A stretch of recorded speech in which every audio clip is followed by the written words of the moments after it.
umaga, magandang tanghali, magandang hapon mga idol. Mag-retouch tayo ng Toyota Avanza. So first step natin, masilya tayo. Kasi tapos na yung pinokpok na latiro, inalahin na. Kaya yun,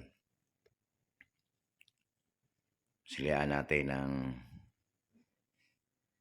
tama, maigi at yun, para maibalik natin sa dati yung dating forma, balik original. So yan, masilya tayo.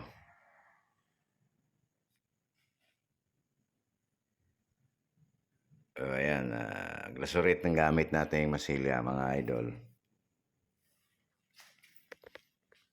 So ayan, bumper, minasilaan natin ang maigi.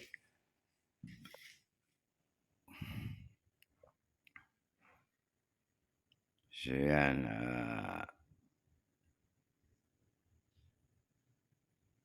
yan ang unang ano natin yan. Pangalawang patong nasa masilya mga idol.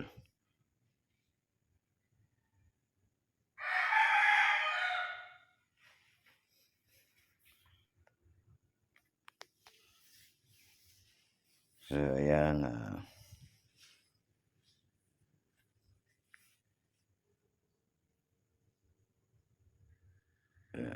para pagliha natin maiwan yung mga lubog-lubog, yung mga pinainitan kasi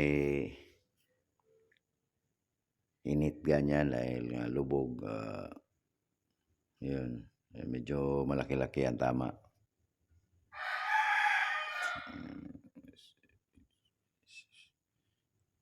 So ayan, magpa-primer tayo mga idol.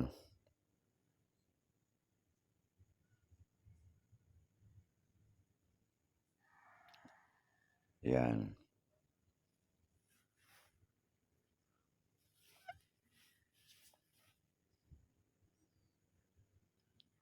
So ayan, manipis lang, hindi naman kailangan mga 3 patong lang ng primer, 2 pwede na yan. Basta matakpan lang mga idol. So ayan, pati pinder, pinrimera natin mga idol.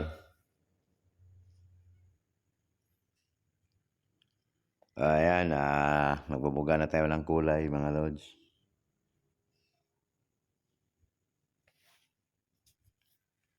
Ayan, kulay na yung binuga natin.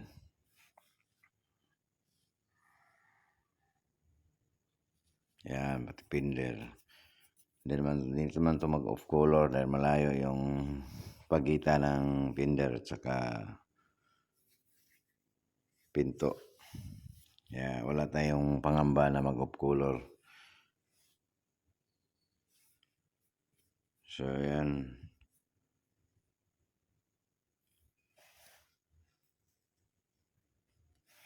Yan, yan naman natin yung kulay. So ayan mga idol, nag-clear na tayo.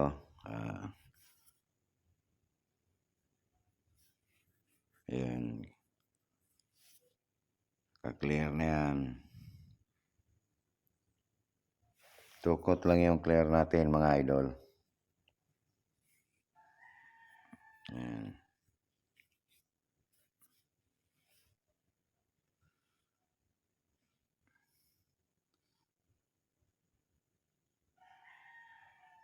Ayan, magpangalawang patong na tayo ng clear.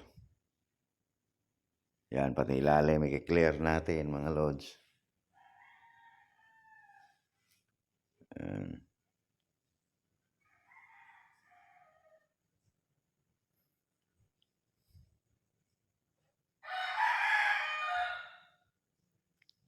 So ayan, clear na yan.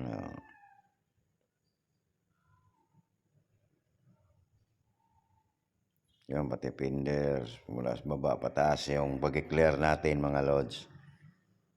So ayan.